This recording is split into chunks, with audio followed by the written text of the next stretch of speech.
Hello friends, तो ये है मायरी का थर्ड पार्ट। स्टार्ट करते हैं।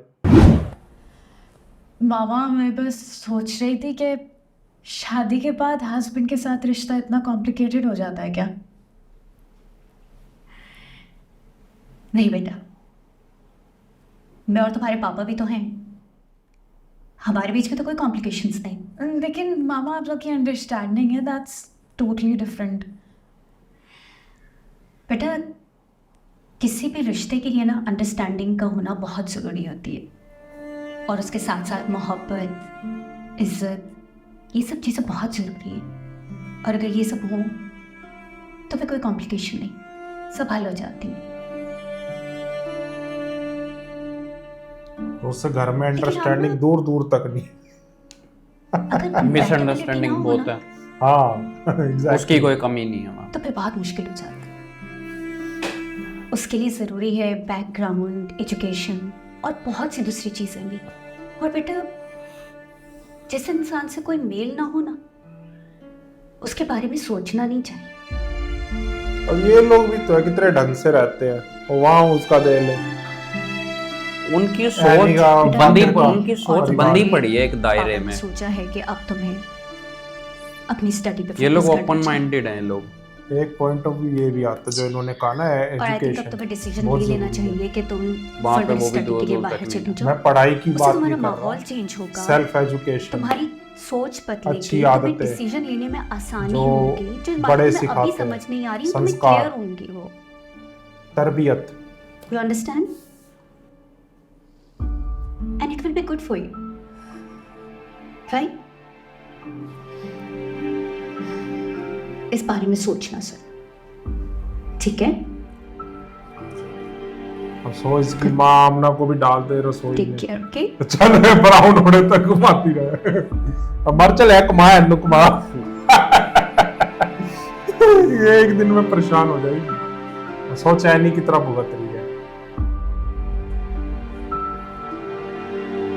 ये फाकिर बट से ये कह भी रहा था ना अपने शादी करने लिए ये को। भी अपने लिए टाइम निकाल रही है। ये तो उस घर में बिल्कुल नहीं फिट हो सकती है। वही तो कह रहा हूँ, नहीं रह सकती, एडजस्ट नहीं कर सकती। ये तो दादी, चाची, उसकी मम्मी सबको रास्ते लगा दे ये तो। इसके पेरेंट्स ही केस कर देंगे उल्टा उन पे। और क्या।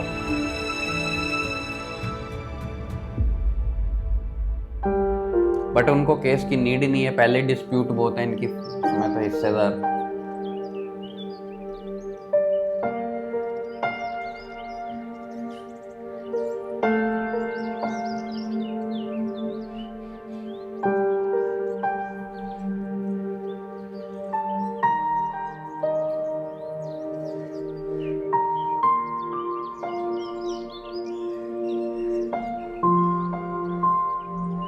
अरे ये क्या कर रहा अमीर बेटा?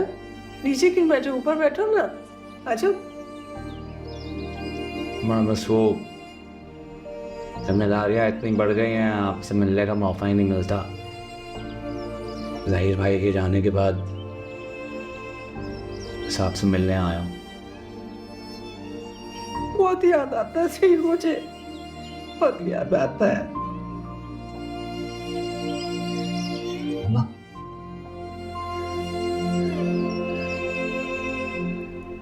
मैं आपका बेटा नहीं। अरे कैसे बातें करते हो बेटा, कैसे बात कर रहे हो? नहीं, मैं जानता हूँ ज़हीर भाई ने इस घर के लिए, हम सब के लिए बहुत कुछ किया है। क्या मैंने कुछ नहीं किया? क्या मैंने बेटा होने का हक अदा नहीं किया? यार, आप लोगों की परेशानियों को अपनी परेशानी नहीं समझा मैंने। खामखा तुम सायका की बातों को अपने दिल पे न लिया करो, तुम तो जानते हो ना उसकी आदत को। सहायता की बात नहीं है, सबकी बात है। ज़हीर भाई की तरह मैंने भी अपने सारे हक अदा किए हैं। तो फिर मेरे लिए इतना फर्क क्यों हुआ? मैंने ज़हीर भाई के कारोबार को ईमानदारी के साथ चलाया है। जब वो हयात थे उन्होंने कभी मेरी ईमानदारी, वफादारी पे उंगली नहीं उठाई है। मुझ पे भरोसा किया उन्होंने। अब मुझे ऐसा लगता है जैसे मैं कटहरे में मुझे खड़ा कर दिया गया, मैं कोई मुजरिम हूँ। नहीं बेटा, ऐसी कोई बात नहीं, ऐसी कोई बात नहीं, मैं आपका बेटा नहीं हूँ क्या? ये सब घर वाले के मेरे अपने नहीं हैं। मैं कोशिश कर रहा हूँ कि किसी को तकलीफ ना पहुंचे। सब मेरे खिलाफ क्यों हो गया सब? नहीं मेरी जान, क्यों ऐसे तुम कर रहे हो बेटा? देखो ऐसी कोई बात नहीं है। अच्छा, तुम्हारे रगों में वो खून दौड़ रहा है जैसे हीर के रगों में दौड़ रहा था, तो तुम कैसे सबसे अलग हो गए? बेटा, मुझे तुम पर पूरा यकीन है, पूरा भरोसा है तुम पर। वैसे नहीं जान बेटा, देखो देखो मेरी बच्चे, हीर के जाने के बस सबके दिल बहुत परेशान है ना, सब हिल के रह गए हैं। जाहिर है उसकी बात तुम्हें तो हो, तुम्हारा पूरा हक है उसकी जगह लेने का मेरा बच्चे।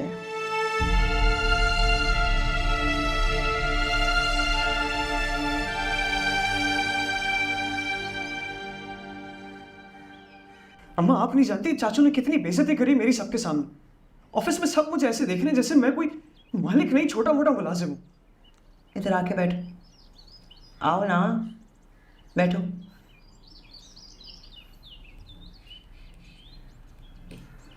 देखो आखिर, मैंने तुम्हें पहले भी समझाया था कि हबीब जो है वो तुम्हारे लिए हर किस्म की परेशानी पैदा करे, ताकि तुम किसी भी बहाने ऑफिस छोड़ के चले जाओ। वो तुम्हें उकसाएगा भी, ताकि तुम किसी भी छोटी मोटी बात पर उससे लड़ पड़ो और दुनिया के सामने तुम बुरे बनो। आखिर इन्हीं दाव पेच और इन्हीं चालाकियों से तो बचना है। तक होता रहेगा ये सब। वो रोज मुझे ऐसे बेइज्जत करेंगे और मैं सुनता रहूं, खामोश रहूं।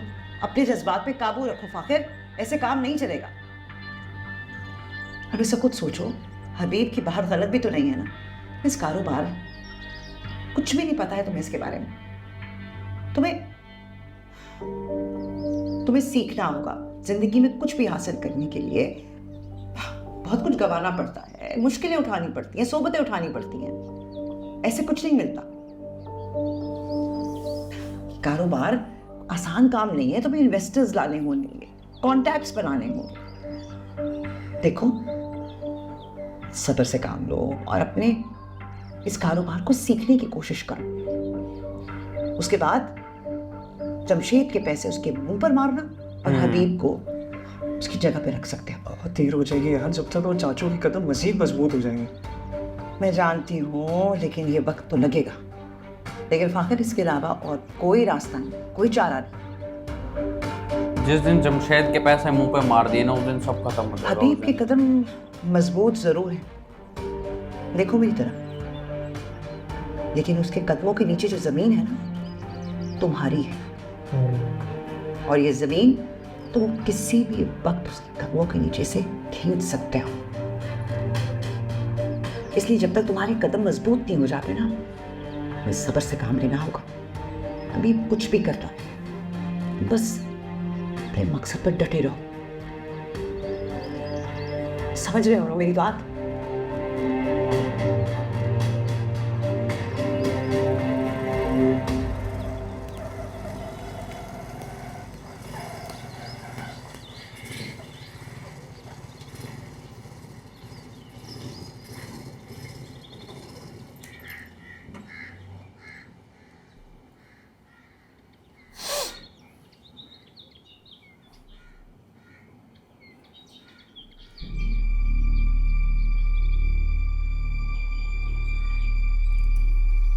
अब कोई पंगा ना हो जाए।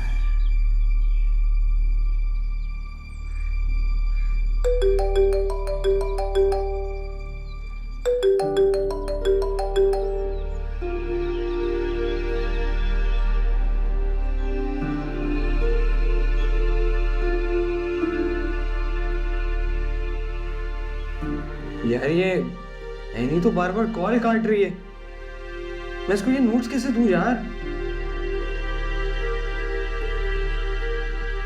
इसको एक वॉइस नोट कर देता हूँ।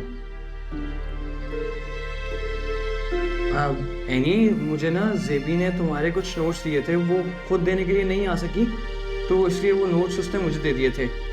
मैं तुम्हारे घर के बाहर खड़ा हूँ, अगर तुम आके वो नोट्स अपने रिसीव कर लो।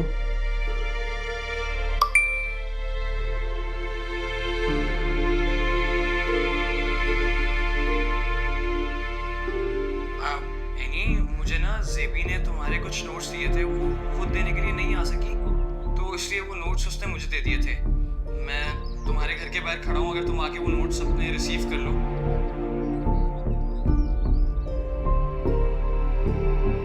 गई सब्जी जल जाएगी।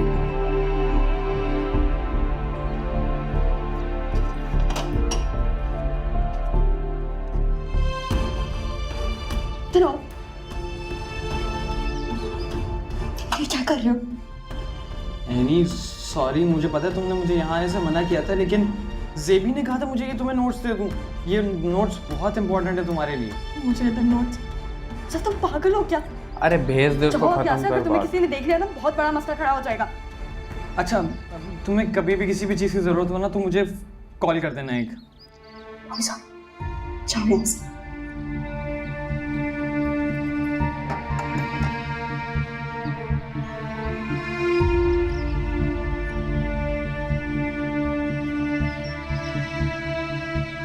ये गेट पे क्या कर रही थी तुम? किससे बात कर रही थी और क्यों? गई फंस कौन गई। था वो? कुछ पूछ रही है तुमसे, बोलो, जवाब दो।